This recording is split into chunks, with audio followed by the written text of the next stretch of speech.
संजय गांधी निराधार योजना अनुदान लाभार्थी आहेत यांच्यासाठी आता अतिशय मोठी महत्त्वाची बातमी समोर आली आहे। राज्य सरकारने या संदर्भात एक नवीन शासन निर्णय म्हणजे GR प्रसिद्ध केला आहे, ज्याबद्दल आज आपण सविस्तरपणे बोलणार आहोत। आता आपण पाहूया तुमचा सगळ्यात महत्त्वाचा प्रश्न म्हणजे मार्च महिन्याचे पैसे खात्यात कधी जमा होणार। पण याआधी फेब्रुवारी महिन्याचा हप्ता तर बहुतांश लोकांच्या खात्यात वेळेवर जमा झाला आहे, पण सरकारकडून ती प्रक्रिया पूर्ण झाली नाही। तरी सुद्धा आपण सर्वांच्या नजरा लागल्या आहेत की मार्च महिन्याचा हप्ता, इकडे मार्च महिना म्हटलं की आर्थिक वर्षाचा शेवट असतो, त्यामुळे या काळात निधी वितरणाचं काम खूप वेगाने सुरू असतं। तुमची प्रतीक्षा आता लवकरच संपणार आहे। नवीन शासन निर्णयानुसार निधी वाटपाला हालचाली वेग आला असून मार्च महिन्याचा हप्ता तुमच्या खात्यात बँक खात्यात जमा होण्याची प्रक्रिया अंतिम टप्प्यात आणली आहे। सरकारने लाभार्थ्यांच्या खात्यात थेट रक्कम पैसे जमा करण्याची तांत्रिक गोष्टी पूर्ण केल्या आहेत। तर आता मित्रांनो, या योजनेचे पैसे नेमके कोणत्या तारखेला पडणार, तुमच्या जिल्ह्याची स्थिती काय आहे, जे जाणून घेण्यासाठी हा व्हिडिओ शेवटपर्यंत नक्की बघा। अशाच प्रकारच्या सरकारी योजनेच्या महत्त्वाचे अपडेट आपल्या चॅनलवर दिली जाते, त्यामुळे आपल्या चॅनलला आता सबस्क्राइब करून बेल आयकॉनला ऑन करून सर्व व्हिडिओ बघा। पहिली माहिती आपल्या चॅनलवर असते, त्यामुळे तुम्ही आता सबस्क्राइब करा। आता बघा, मार्च महिन्याचं अनुदान खात्यात कधी जमा होणार हे पाहण्यासाठी राज्य सरकारकडून अत्यंत महत्त्वाची GR आला आहे। शासन निर्णयाप्रमाणे इथं प्रलंबित केल्यानुसार ही माहिती तुमच्यापर्यंत पोहोचवत आहे। आपण थेट संबंध निधी वितरणाशी येतो। तर झालं असं की महाराष्ट्र शासनाच्या महिला व बालविकास विभागामार्फत एक नवीन आदेश जाहीर करण्यात आला। हा निर्णय 16 फेब्रुवारी 2026 रोजी अधिकृतपणे जाहीर करण्यात आला आहे। आता या निकषानुसार नेमका विषय काय आहे, तर तो या आहे की राज्यातील महत्त्वाकांक्षी आशा क्रांतिज्योती सावित्रीबाई फुले बालसंगोपन योजनेअंतर्गत तुम्हाला माहित आहे का, सध्या जे चालू आहे ते वर्ष आहे ते म्हणजे 2025 आणि 26 या वर्षासाठी सरकारने निधी योजना सुरू केली होती। पण योजनेसाठी जो विशिष्ट लेखाशीर्षक असतो तो म्हणजे 2035 B 906 हे आता अंतर्गत मोठा निधी वितरित करण्याचा राज्य सरकारने निर्णय घेतला आहे। मोठ्या भाषेत सांगायचं झालं तर सरकारने योजनेतील लाभार्थ्यांसाठी पैशाची तरतूद केली असून ती रक्कम आता वाटपासाठी मोकळी करण्यात आली आहे। बाल संगोपन योजनेच्या माध्यमातून जे सहाय्य दिलं जातं त्याच हप्ता आता थेट लाभार्थ्यापर्यंत पोहोचण्याचा मार्ग मोकळा झाला आहे। एकदा का या मोठ्या योजनांचा निधी सुटला की पाठोपाठ इतर योजनांच्या वितरणाची सुरुवात वेगाने सुरू होते। पण आता आपण थेट मुद्द्यावर येऊया। प्रस्तावनेत वेळ न घालवता ही शासन निर्णय नक्की काय असतो हे समजून घेऊया। तर मित्रांनो, 2025 ते 2026 हा वार्षिक योजनाचा अहवाल सरकारने मोठा निर्णय घेतला आहे।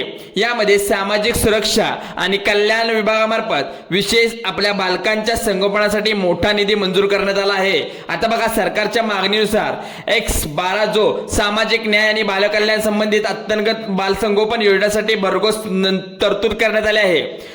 स्वयंसेवी संस्थांसाठी देण्यात आलेल्या अनुदान आणि थेट मदतीसाठी अर्थसंकल्पातून तब्बल 60 कोटी रुपयाचा निधी मंजूर करण्यात आला आहे। आता सर्वात महत्त्वाचं म्हणजे 60 कोटी रुपयाचा निधी कोणत्या मध्यस्थानीशिवाय थेट तुमच्या खात्यात येणार आहे। मध्यस्थी कुठे कोण नसणार आहे। सरकारने स्पष्ट केलं आहे की डीबीटीच्या द्वारे डायरेक्ट तुमच्या बेनिफिट ट्रान्सफर मधून डायरेक्ट तुमच्या खात्यात येणार आहेत पैसे।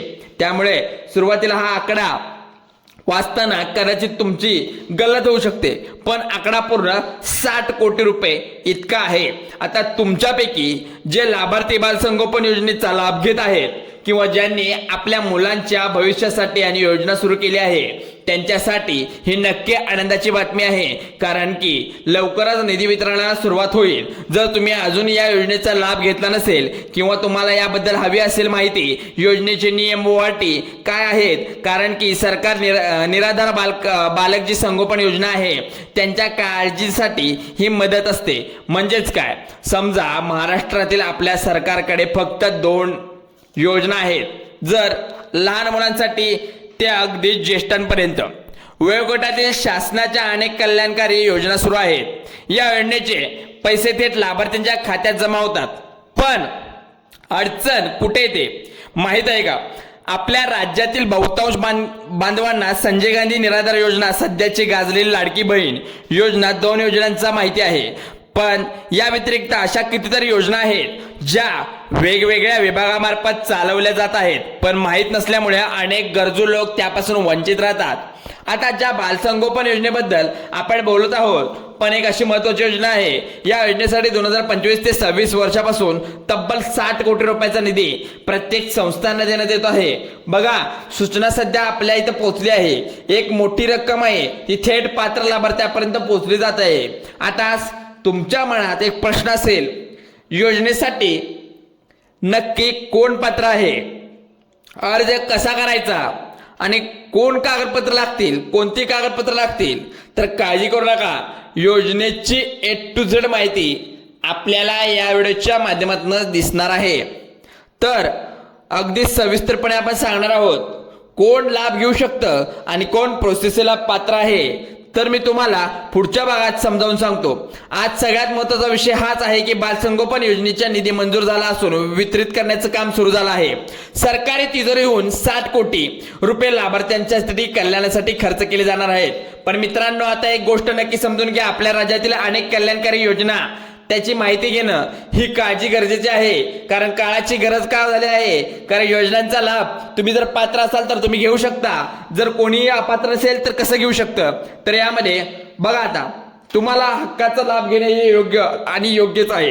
कारण की महत्त्वाचा गोंधळ जो झाला होता मध्ये, आपण शासन निर्णय म्हणजे GR पाहिला, तो महिला व बाल विकास भागातून दुसरीकडे आपली जी संजय गांधी निराधार योजना आहे तिचा लाभ घेणे गरजेचं आहे। विशेष सहकार्य विभागामार्फत चालवली जाते। विभाग पूर्णपणे वेगळे आहेत, त्या योजनेचे निर्णय सुद्धा स्वतंत्रपणे वेगळे आहेत। त्यामुळे शासन निर्णयाचा आपण निराधार योजनेचे पैशाशी थेट संबंधात जोडू नका। हे दोन्ही विषय वेगळे आहेत। आता योजना तुमच्या मुख्य प्रश्नाकडे आता येतो, तो म्हणजे मार्चचा हप्ता कधी येणार? मार्च महिन्याचे पैसे मिळण्यापूर्वी निधी मंजूर करण्याचे सरकारी आदेश दिले आहेत का? 2 ते 3 महिन्यापासून आपण पाहतोय प्रक्रिया थोडी क्लिष्ट आणि संत झाली आहे। आजकाल काय होतंय माहित आहे का? कोणताही सरकारी आदेश म्हणजे GR निघण्याआधी अचानक लाभार्थ्यांच्या खात्यात पैसे जमा व्हायला सुरू लागतात। सध्याची परिस्थिती थोडी विचित्र आहे सर्वांसाठी, कारण एखादी तारीख सांगितली जाते पण नंतर तारीख बदलली जाते। जेव्हा पैसे येण्यापूर्वीच वेळ बदलली जाते। जेव्हा असं काही झालं तर भलत्या दिवशी खात्यात रक्कम जमा होते, त्यातही मोठी अडचण। अशा लोकांसाठी म्हणजे अशा जर निर्णय घेतात तर सर्व लाभार्थ्यांना सांगण्यात येते एकच माहिती की एकाच वेळी पैसे मिळणार नाहीत। निम्म्या लोकांना खात्यात पैसे येतील पण निम्म्या लोकांना नाही, प्रतीक्षा करावी लागेल। खरं तर प्रशासनाला आमची एक नम्र विनंती आहे, निराधार योजनेच्या लाभार्थ्यांची परिस्थिती समजून घेणे अत्यंत महत्त्वाचं आहे। केवळ काही लोकांचे नाही तर सर्वांच्या सर्व पात्र लाभार्थ्यांना हा लाभ एकच, कारण की अनेकांचे घर खर्च, औषध पैशावर अवलंबून असतात। आतापर्यंतच्या माहितीनुसार मार्च महिन्याचा निधी वितरणासाठी हालचाली सुरू झाल्या असल्याचं माहिती स्पष्ट झालं आहे। अजूनही कोणाला अधिकृत शासन निर्णय म्हणजे GR किंवा पोर्टल कोणतीही तारीख प्रसिद्ध झाली नसेल तर अर्थसंकल्प अधिवेशन आता सुरू झालं आहे। त्या अपेक्षित आहे की अधिवेशनात गडबडीपूर्वीच लाभार्थ्यांच्या खात्यात पैसे जमा व्हावे। तर बघा मित्रांनो, नियम असा असतो की 1 महिन्याचे पैसे पुढच्या महिन्यात येतात, पण सरकारने जर थोडा उशीर केला आणि हे पैसे वेळे आधीच दिले तर आपल्याला या गरजू बांधवांना मोठा दिलासा मिळेल। आता पाहूया, सरकार अधिवेशनापूर्वी गुड न्यूज देते की महिन्यापूर्वी आपल्याला आता रक्कम जमा होईल, ही तारीख फिक्स आहे, निश्चित होऊन जाईल। संदर्भात कोणत्या GRची बाह्य योजना ही सांगितली जाईल। अपडेट तुम्ही पाहत राहा आपल्या चॅनलवर। नक्की आपल्या चॅनलला सबस्क्राईब केलं तर आता सबस्क्राईब करा, बेल आयकॉनला प्रेस करा, कारण की महत्त्वाचे अपडेट आपल्या चॅनलवर पडली जाते। चला तर, जय हिंद, जय महाराष्ट्र।